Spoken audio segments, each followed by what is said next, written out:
Hello, everyone.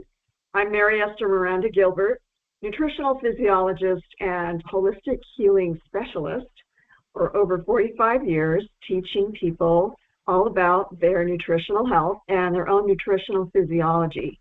And every once in a while, in the course of the day, when someone has a health issue or a health question, I'm motivated to create a video, an educational video on certain subjects that come about that I think that everyone needs to know about. So the other day I was talking to someone and the subject came up about the toxicity levels that accumulate in the body. And also in the course of another conversation, I helped someone get to the bottom of a condition that they were suffering with. And that's pretty typical of what I do. I do the scientific research and I dig and come up with the answer. So the science is very abundant out there. And when someone knows what to look for and how to decipher the scientific literature and really pull out the information that's there, then you can find out what could possibly help your body return back to normal if you're suffering from various conditions. And over the 45 years that I've been doing this, including compiling a lot of scientific evidence on, various botanicals that actually have been shown to contain the compounds and the nutrients and the antioxidants that actually help restore normal functioning in any given body system.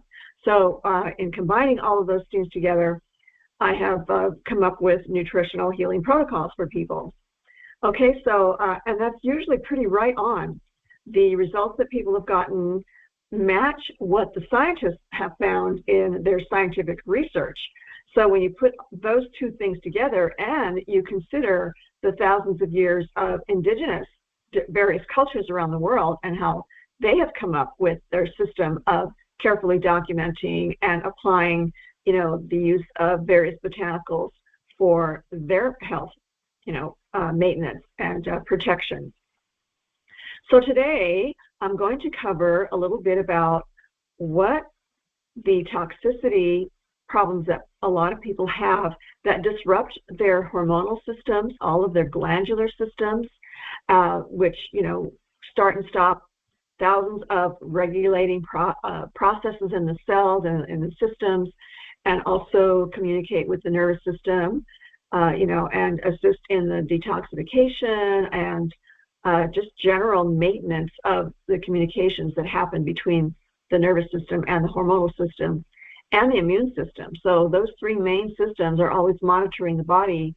And so as time goes on, as the older a person gets, they tend to accumulate more and more toxins from the environment and from synthetic chemicals in many consumer products, including things like cosmetics and shampoos and anything that you apply on the skin, these moisturizers and body lotions and things like that. And also chemicals that are abundant in our food water sources, unfortunately, have been contaminated over time and accumulated in the system.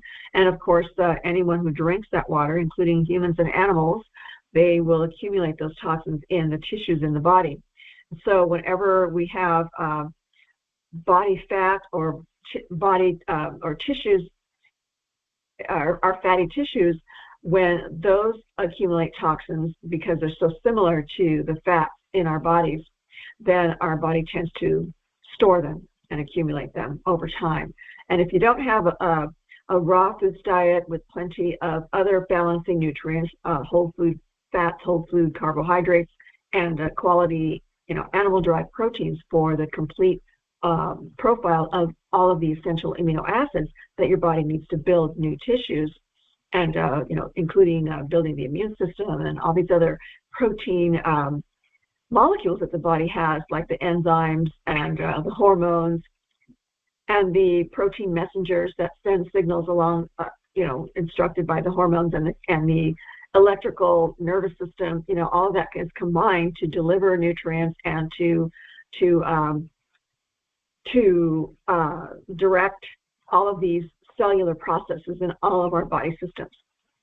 All right, so with that preamble, I'm going to show you a series of studies that I just randomly did some research on. This is what I do. I get on the internet and I type in my subject matter that I'm studying, and then at the end of my phrase, my search phrase, I always type in science journal so that I go right to the root of the matter, right to the peer-reviewed science, the most credible, work that's done on any given subject in the world. So the scientific research that many groups do have to follow the rigid scientific research rules, right? And so this is kind of a universal set of guidelines for all scientists doing research on any particular subject.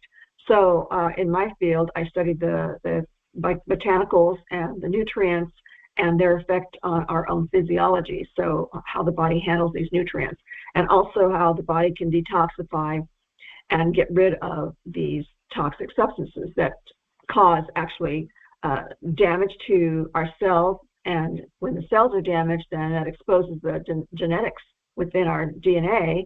And once that DNA is destroyed or damaged, then the only thing that can really repair that are the nutrients. Nothing else in the world can repair your body than the nutrients out of which our bodies are composed.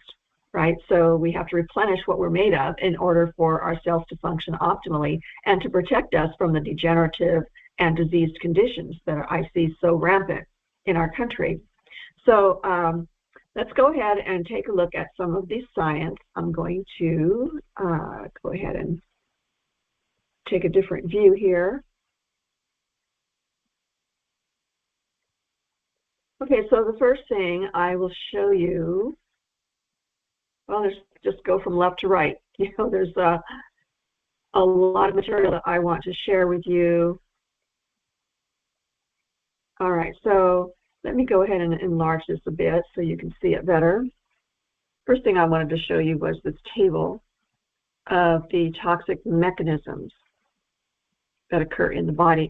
So these are the different toxic metals that are found in the environment, and the organs that it affects. So in this case, the mercury, also known as abbreviated as Hg, it affects the central nervous system, and it causes injuries to the nerve cells, and it causes renal dysfunction, which is the kidneys, and the GI ulceration. So it damages the inside of the gastrointestinal tract and your stomach and your intestines. So the tissues that line those organs are also ulcerated or damaged. And also the mercury levels can affect the level of toxicity that the liver accumulates also, because the liver is the one that absorbs a lot of these toxins. So it's going to have a very adverse effect. And so you can imagine how many associated degenerative health conditions that people suffer from in these food systems and these organ systems. So I'm going to show you in a moment the various foods that I have done some research on and compiled into my book, Potent Superfoods for Lifelong True Health. So I'll show you that. But there's a number of phytochemical compounds that are found in the plant kingdom that have been found to bind molecularly to these toxic metals and enable the body to eliminate them through the skin, to the lungs, to the kidneys, to the bowels, to the lymph nodes, lymph system. So these are all detoxification channels of the body. So, it's very important to stay with a raw foods diet and the animal-derived proteins, of course, and whole foods, no refined foods, no chemical dyes or anything like that. You want your body to have every single chance at eliminating these very dangerous toxic substances. So another toxic metal is lead, and that also causes injury to the nervous system. So your nerve cells are constantly communicating, firing, transmitting, signals throughout the entire body to make the body go and do its thing, keep you alive. All the cellular processes have to be communicated with. So that's what the job of the nervous system is. But if it's injured, then there's going to be, inflammatory reactions, and eventually, if the problem gets worse over time, then of course you have the degenerative neurodegenerative diseases.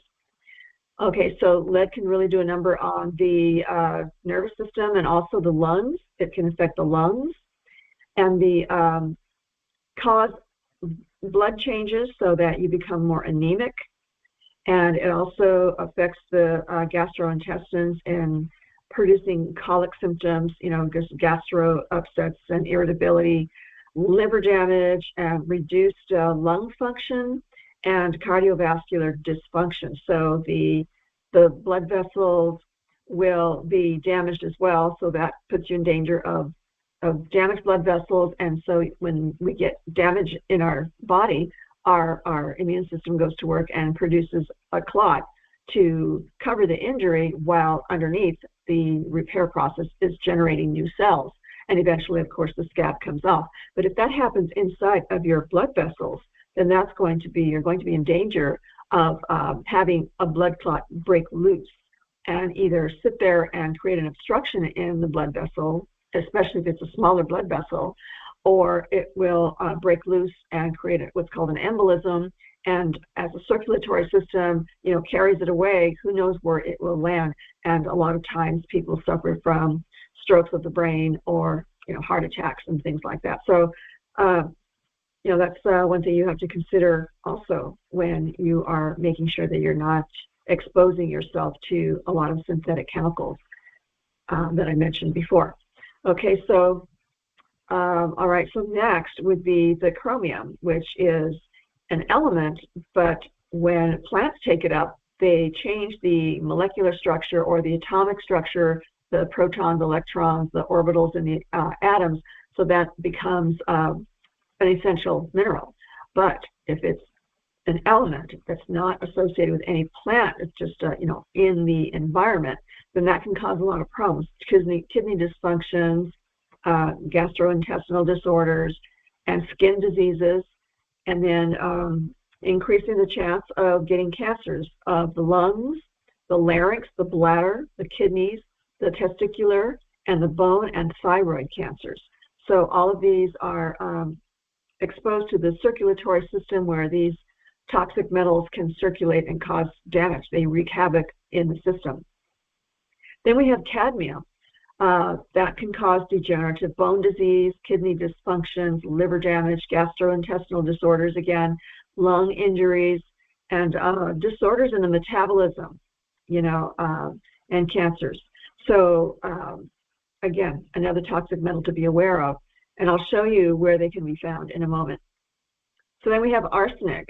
That causes a lot of cardiovascular dysfunction, so just damage to the heart and the blood vessels, skin and hair changes, central nervous system injuries, gastrointestinal discomfort, and liver damage as well. So that's one thing that I wanted to show you of the kinds of damages that occur when you're exposed to these toxic metals. All right, so the next one I'll show you is, I'm going to show you a few of the scientific research.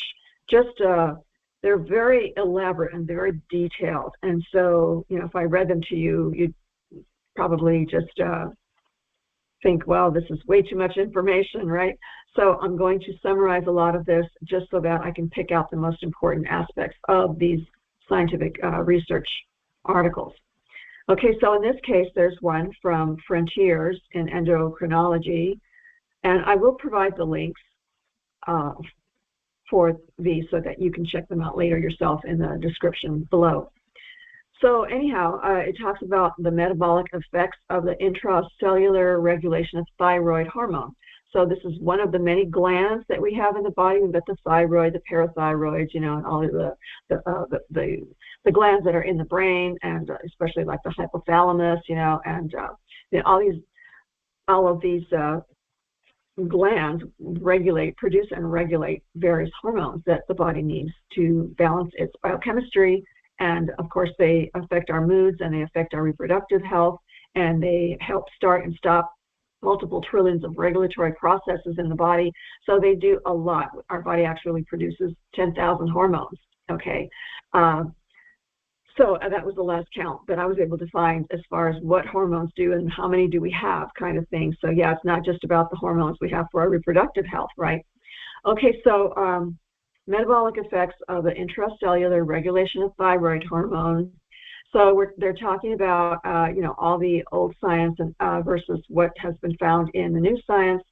And so they just kind of go in and they introduce what thyroid hormones do, how they regulate metabolism, and regulate a variety of pathways that are involved in the metabolism of different foods, carbohydrates, fats or lipids, and proteins in various areas of the tissues. So also, they discuss how things can go wrong, like hyperthyroidism or hypothyroidism.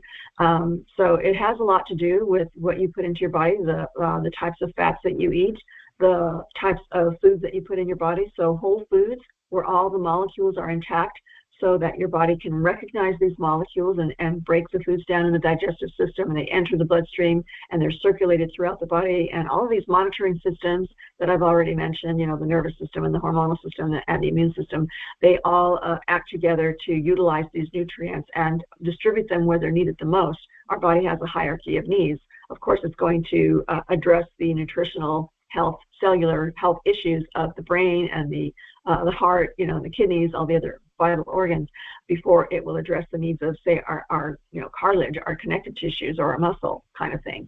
So again, a healthy diet is so important to address the needs of all systems in the body, even if they're not the most, the most dire to maintain. Okay, so then science usually, these kinds of articles usually go into an introduction for the layperson, and again, they're talking about how the hormones, they regulate energy metabolism. And so people with dysfunctions, they go into the reasons for the dysfunctions. And in my experience in the last 45 years and diving into all of the scientific research regarding how the environment, toxic chemicals and things like that affect our hormones, then it helps to know which foods can bind and detoxify these synthetics that accumulate in our glands and in our fatty tissues. So there are a lot of endless supply of scientific research out there, but whenever you want to learn something, always type in the phrase science journal after your search phrase or search term. That way you cut across and eliminate all of the inaccurate, the unqualified, the advertising hype. If you come across an article on the internet on something and there are no scientific references and they want to sell you something, they've got, it's a website to buy products. And of course, they're going to give you an overview a little bit about, or a brief, rendition of what their supplements are about. So they try to associate science with their supplements. And some of them do it very thoroughly and very responsibly. And they do, in fact, have a lot of scientific research to back their products. However, not all companies will do that. Or anyone writing any article can post it anywhere on the internet. People get paid for writing very brief articles, right? So they just do a little bit of research, and even though they're not qualified to in the subject matter, they are still paid depending on who clicks on the article or some advertisement that's next to the article, that kind of thing. So there's a lot of misinformation, and there's a lot of, like I said, unqualified information. So it's best to stick to the scientific research, especially the peer-reviewed studies. So the peer-reviewed studies gather all of the research that all the scientists of the world have ever done on a particular subject. Then they weed out the illegitimate studies, because a lot of companies have in-house scientific researchers, and they'll produce articles that appear to the layperson to be a legitimate scientific article, but in fact doesn't have the elements that make it a correct article or a correct procedure that the scientists have followed to produce their conclusion, their research outcome. So anyway, a lot of these research reviews look somewhat like this. They just are very general, and they don't really go into what the scientists did to come up with their conclusion. So there are very elaborate procedures for scientists to go in and examine, say, a particular food, or even more intricately, go in and look at their, say, their biochemicals or their nutrient factors that are in botanicals. I'll give you some examples pretty soon, but I wanted to show you this diagram here. I did an enlargement of it. So these are the things that the hormones that our glands regulate, okay? So, we've got the regulating of the homeostasis influences susceptibility to obesity and liver problems. So hormones regulate the liver. They also regulate the pancreas. So they direct the pancreas development and function, and they go in and they describe the different types of cells that the pancreas has, like the beta cells, and so they describe the maintenance, the importance of the hormones, how they maintain the pancreas. And also the hypothalamus, a very important gland located in the brain. It regulates the feeding behavior, controls energy expenditure, so it really is involved in metabolism. Then we have skeletal muscle. Hormones regulate the type of muscle fibers that influence the regeneration process when you're using your muscles and you're using up the nutrient stores in the muscle cells, and you replenish them nutritionally. So hormones play a role in regulating all of that as well. And then also we have the BAT regulates adipocyte proliferation and differentiation, regulates thermogenesis and UCPI levels.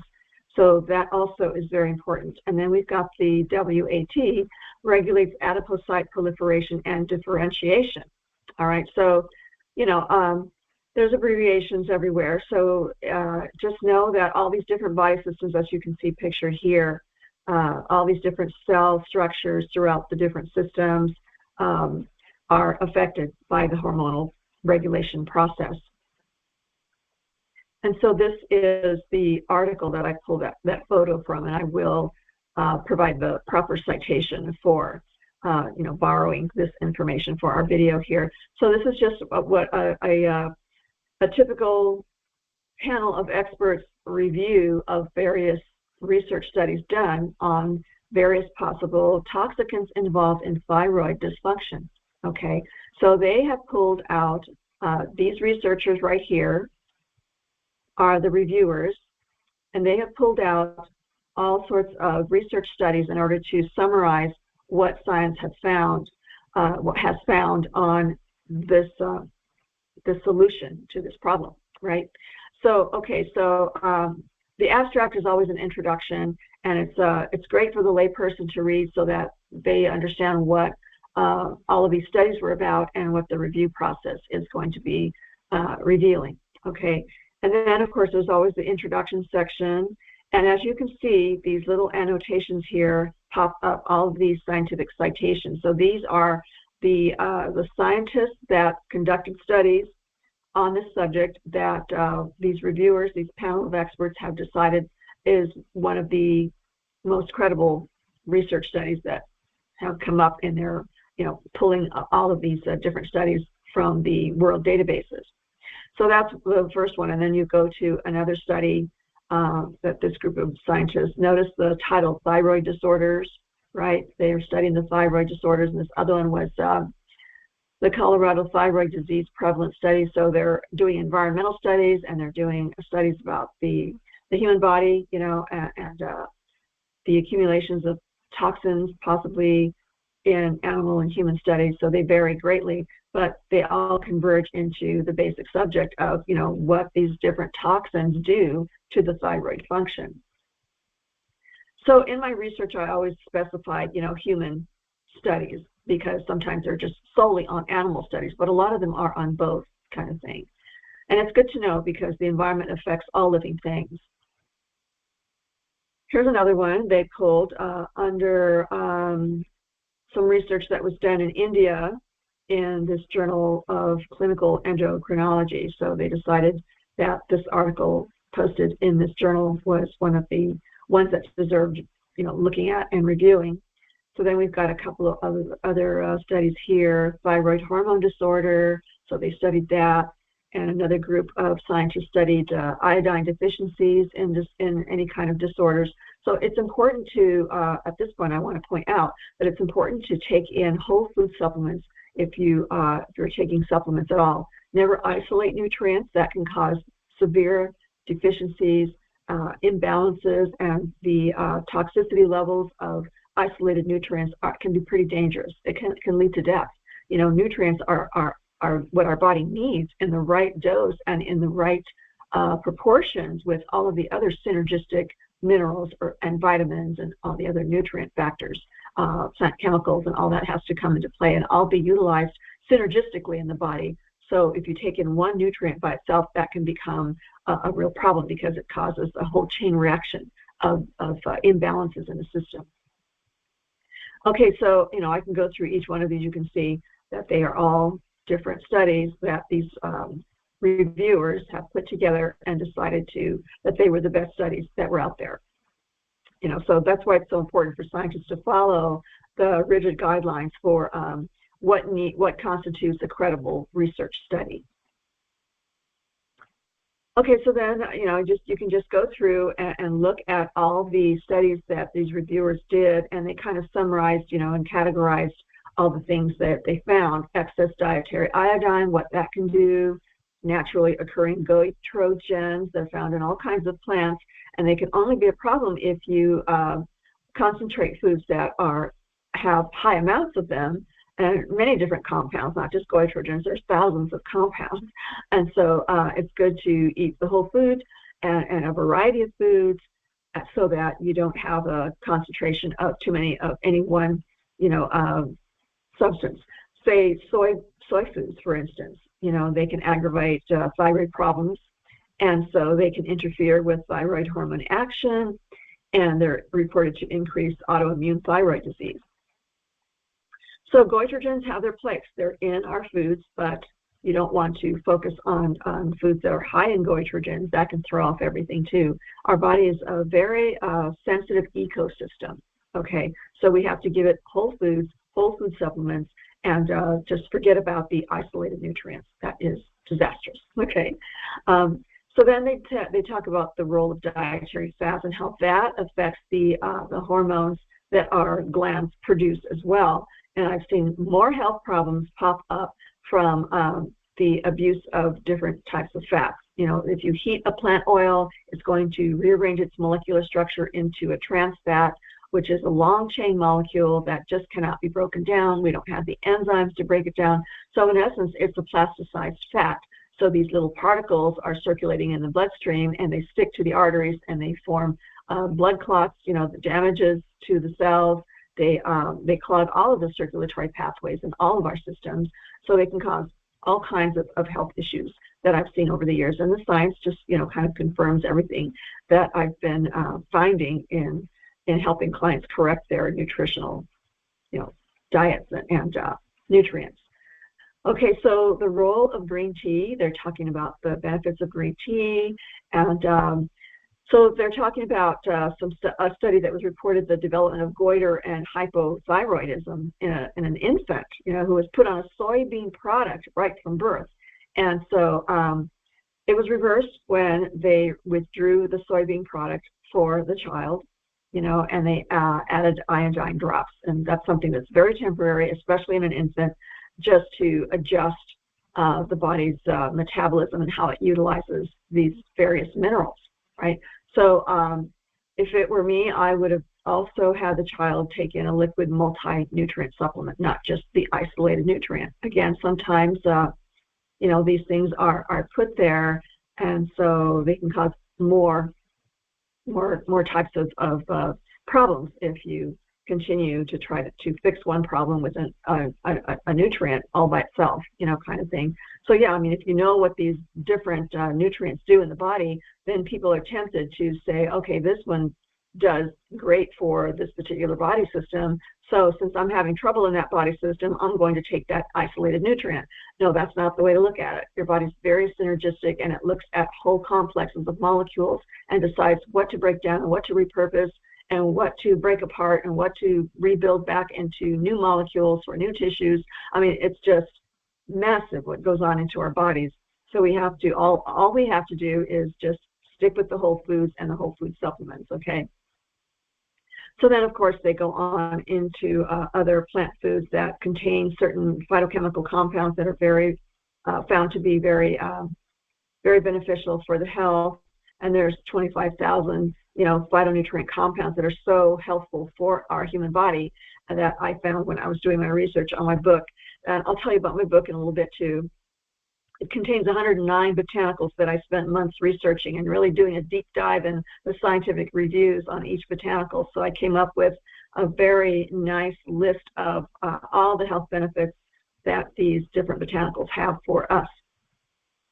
Okay, and then they talk about the groundnut. They're just picking and choosing all these different studies from different scientists, but these scientists happen to just decide on which food they were going to study, right? And there's so many different reviews on other foods and other phytonutrients and other nutrient factors in all of these wonderful plant chemicals on this planet Earth. So you can get lost in this labyrinth of research that's been done and documented that is in our national government databases, university databases. They're really found all over the world. So it's a worldwide project, this contribution of to the scientific databases of the world. Okay, and then they talk about millet, and then they go into the environmental factors, like the cosmetics, and even isoflavones if you concentrate too much on soy. And then you've got all of these different bisphenol A, all these different plasticized particles that are in the linings of canned foods and in plastic bags and things like that. They can actually be leached into our foods. Okay, they talk about perchlorate, same thing, kind of thing, cosmetics, the different things that cause problems by using synthetics, heavy metals, already went over that. And age has a lot to do with something too. The older a person is, and if they're not constantly eating foods that bind to these synthetics and help your body eliminate them, then these toxins can accumulate in the tissues over time and cause all sorts of health issues from all the different body systems, the neurodegenerative diseases and the hormonal imbalances or the hormonal missing hormones, that can really cause a lot of problems for men and women.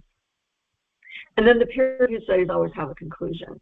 So that's also good for the layperson to look at, to truly understand, what these scientists really do. But the peer-reviewed studies are a lot easier to decipher than the individual studies. I can take any one of these studies just to demonstrate what I mean.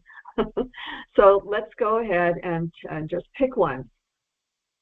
Polychlorinated biphenyls, that's pretty commonly known. I mean, people have done a lot of research on the BPA, kind of plastics that are in plastic kind of thing. So I'm just going to randomly try. Let me go back to the nutrition ones up here and just show. Okay, let's take iodine. Let's just grab this one. And so number 22 was it, or number 21? I forget which one it was. Doesn't matter. We'll go to one of these. So let's just pick this one. I think this might have been one. So we're going to go to their link to their study, their research study. And this is what this group of scientists decided to look at, hypothyroidism in patients with high iodine. There's an endless amount of research that has been done and yet to be done on our nutritional physiology and our health, our nutritional health, that is. Okay, so of course this is the format they always use, the abstract, and they can list a lot of similar articles, and all the articles that cited this particular study in their own research kind of thing. But at the top, usually you can have access to the entire document, usually, and it doesn't look like in this case. Oh, we can go to this is it's like a URL or the categorized where it's filed, in the libraries of the world. So this is a number that's assigned to this particular study. So we're going to go to that and see if it'll give us the whole entire study. Yes, it did. All right, so I'm going to stretch this out a little bit so you can see it better. All right, so this is the Journal of Clinical Endocrinology and Metabolism. So They're looking at studies of hypothyroidism in patients with high iodine intake. And this is, again, it's one of the articles that was chosen to be included in that peer-reviewed study.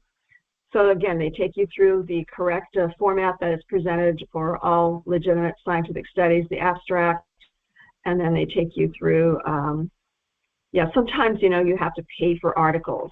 And it looks like this might be one, or it could be this link right here. You can always see the HTTPS designation, and it might take you to the entire, now this doesn't look like it's going to be accessible to the public. So you'd have to pay for it. You have to pay for that kind of article. Let's take another one.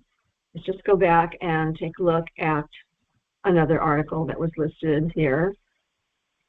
And so, I mean, the abstracts are pretty good. If you want to do any kind of research and you want to summarize something in some of your work, then you can certainly take information from the abstract, because that's just like a basic summarization of all that the scientists did and their conclusions kind of thing. But unfortunately, this wasn't one that you could access. And sometimes that's not very nice, is it? If they don't allow the general public to access some of these articles. But we can go back to anything else here. And it takes a little time to do your research, but it's so worth it. You'll gain the knowledge that you need to protect your health, probably life-saving information, and not probably, I know it's life-saving information.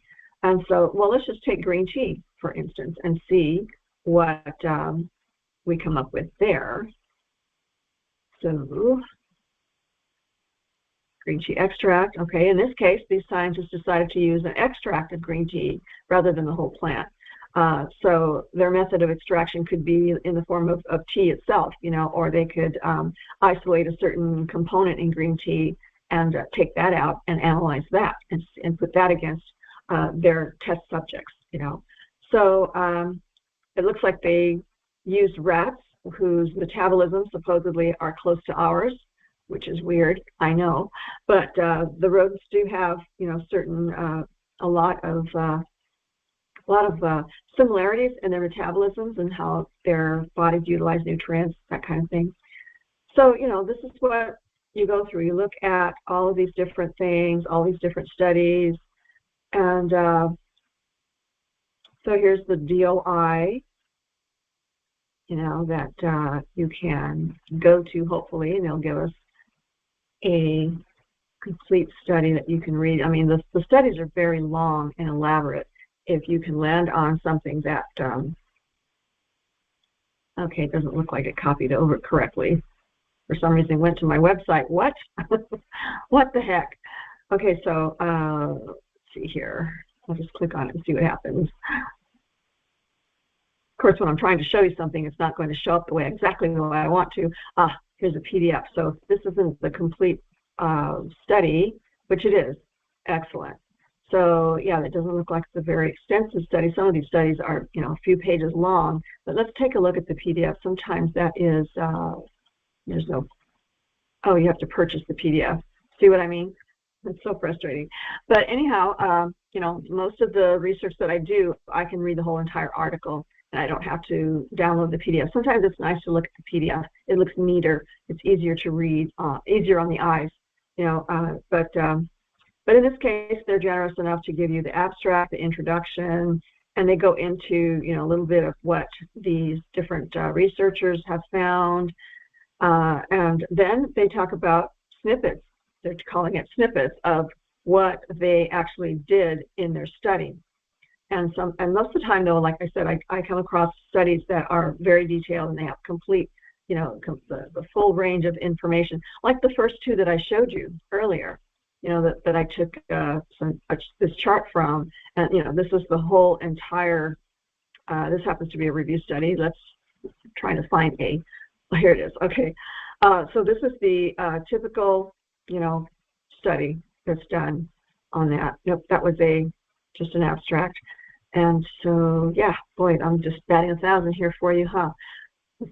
Full text links, yeah, no, I don't see those there. All right, well, that wasn't my point. I just kind of went off on a tangent. That's not why I pulled it up. I wanted to emphasize the fact that the body is very much affected by synthetic chemicals, okay?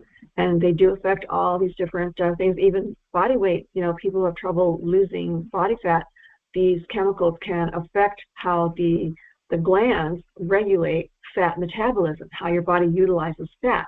So normally it's just if the body doesn't know what else to do, if the directions aren't there, if the DNA has been damaged in the cells of the mechanisms that direct how the thyroid hormones, or rather the hormones, are used in the body, then you know, the default is to just store it as body fat. You know, so that's why people have trouble when they have trouble with their glands. They have trouble also with their body weight. Okay, so I'm going to skip over now.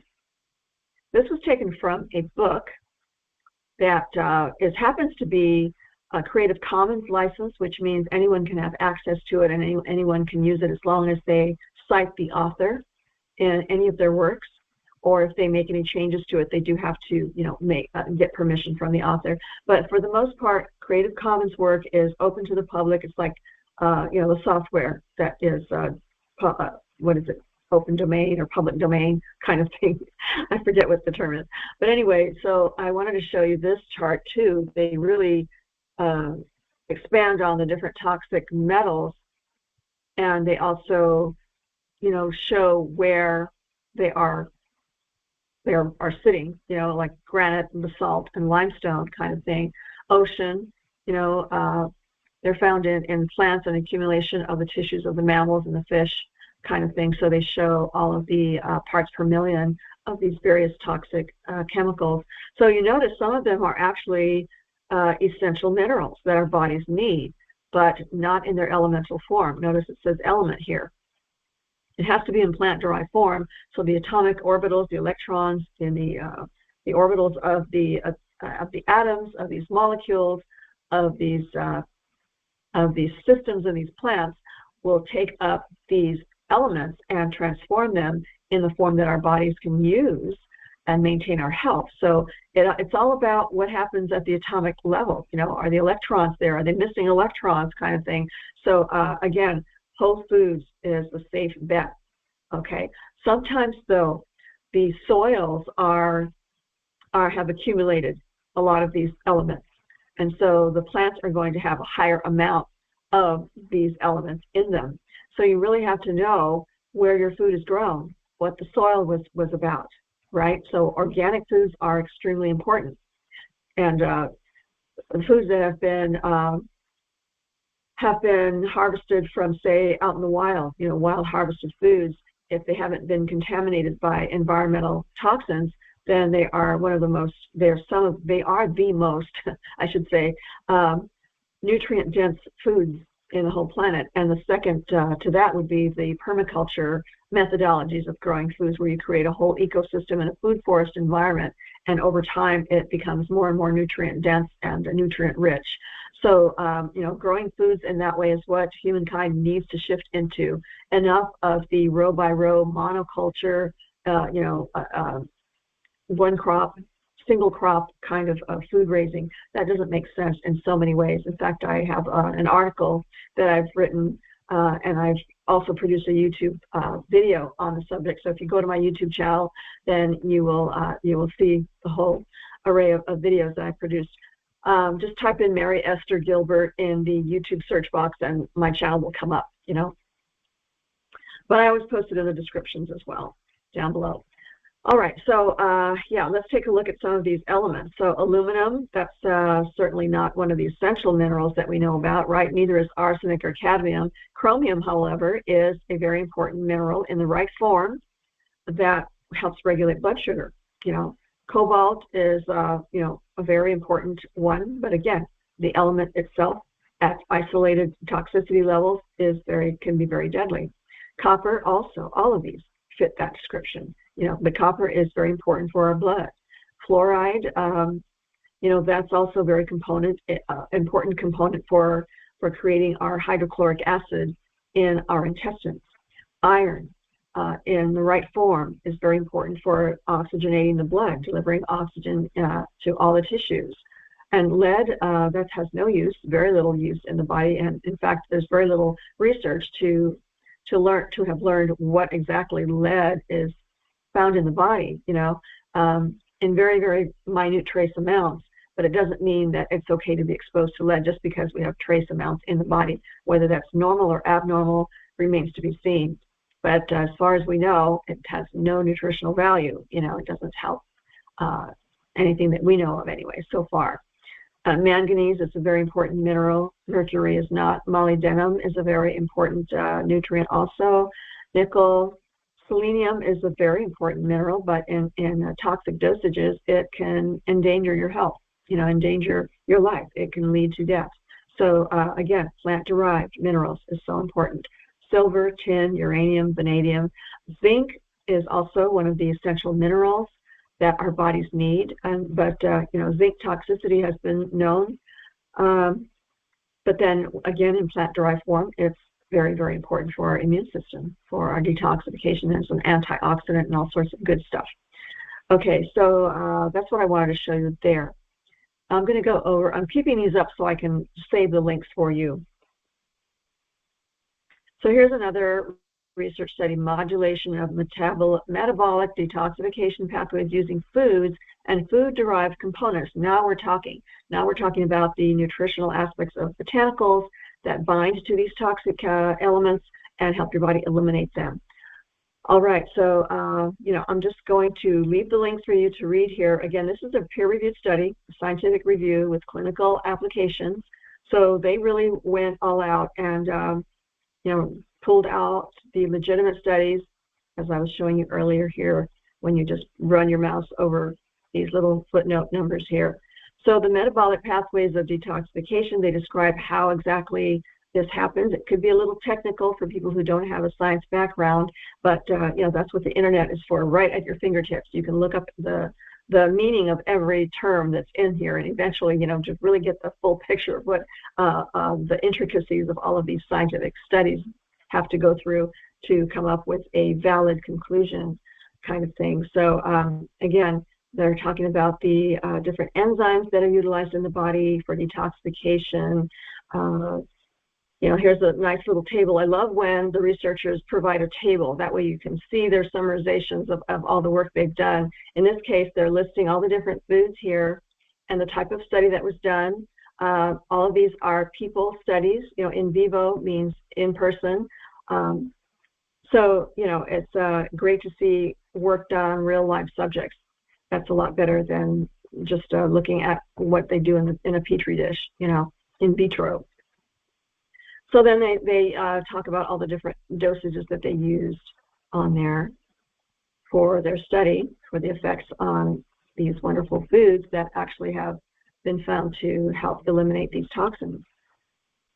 And there's more foods there. And they also studied the astaxanthin, which is a very good antioxidant compound found in things like algae and yeast and salmon and trout and krill, shrimp, and crayfish. So this is a very important nutrient found in a lot of living tissues. But also I'm going to just do a quick search on astaxanthin just to make sure.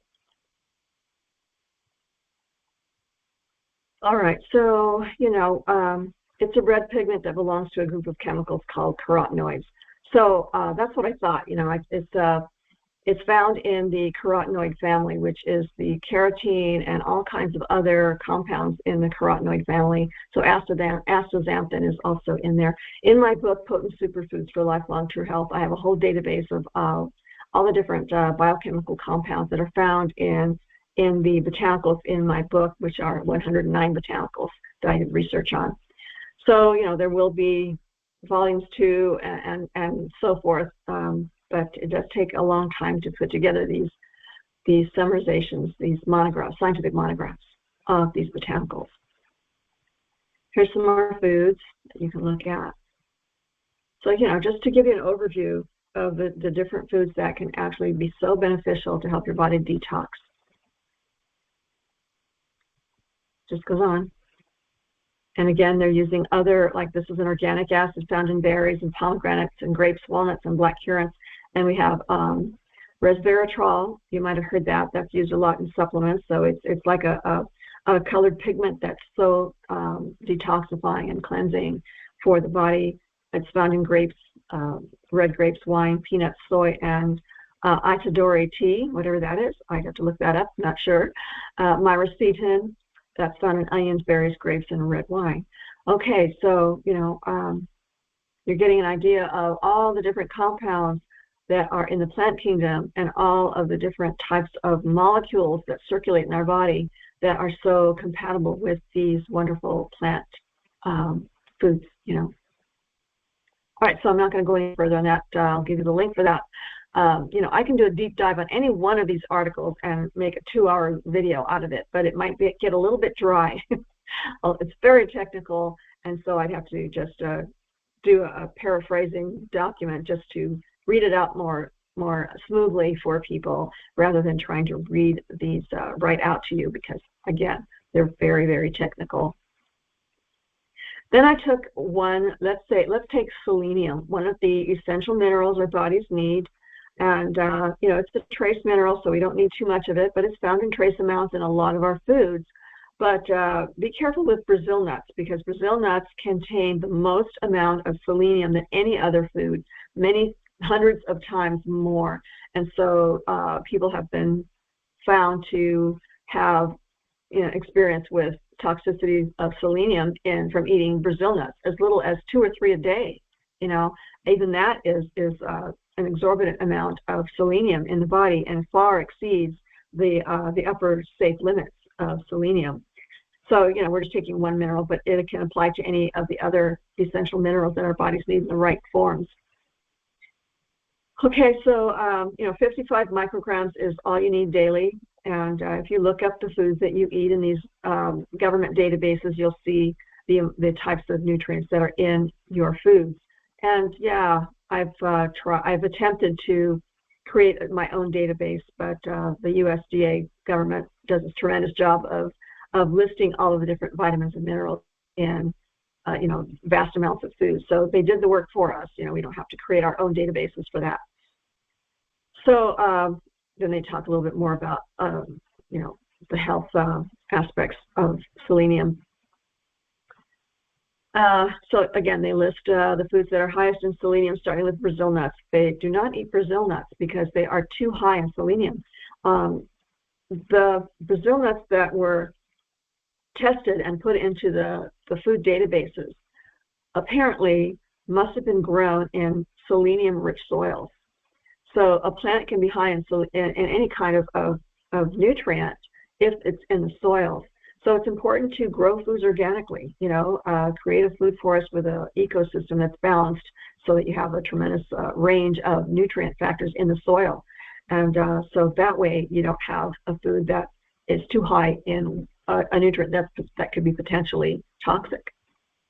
Okay, so enough of that for now. I think that's it. That's all I wanted to go over. Let's see what else. I wanted to talk about ocean fish toxicity, but you know what? I'll save that for another time. But just know that the fatty fish in the ocean that aren't grown in Arctic waters are the most high in these toxic metals. So you want to stick to eating fish that are caught off of Alaska, the Arctic Ocean. Those are the most pristine waters left on the planet. So we have a lot of work to do. We have a lot of work to do what we can to help detoxify and not support companies that produce toxic, products, toxic foods, and to those companies that actually dump all of these toxic metals into our environment that end up in our water tables and our soils and in the tissues of living things, in our own tissues, causing health issues. So it affects all living things in a whole entire ecosystem. So we're not going to have a very healthy population of living things on planet Earth if we don't clean this up. So with that said, I'm going to go ahead and close out for the night. It's been a long day and I probably sound tired. But anyway, it's always a pleasure to share this kind of knowledge with humanity. I want all of us to feel optimally healthful and have these vibrant lives that we all deserve. so that we can be the best version of ourselves that we possibly can. Of course, we're always,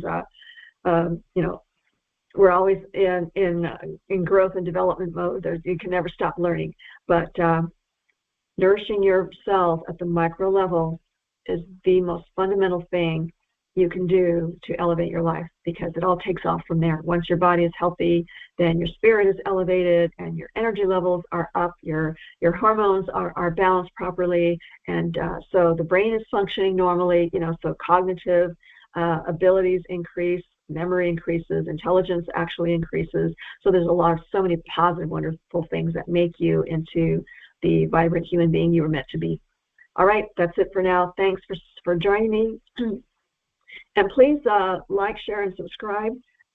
Excuse me, too much talking today.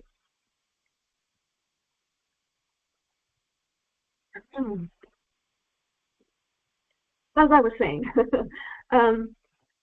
like my videos. If you really do like them, please do like them, because they're life-saving videos. And so, yeah, share, with whoever you think might enjoy these videos or get so much out of them for their health and for their lives, saving lives.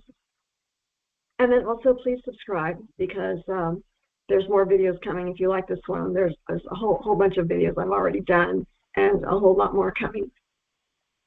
And also tap the notification bell, if you'd like to get notified every time I put a video up.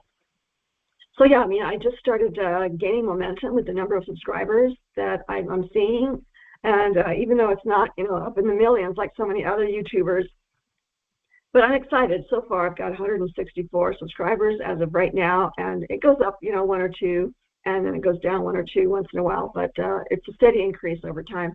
But still, I'd like to get the word out of true health and how to help people master their health. And to me, this is based on my experience, with my clients and students and audiences over the years, that this is the only way to really acquire the kind of health mastery that you're looking for.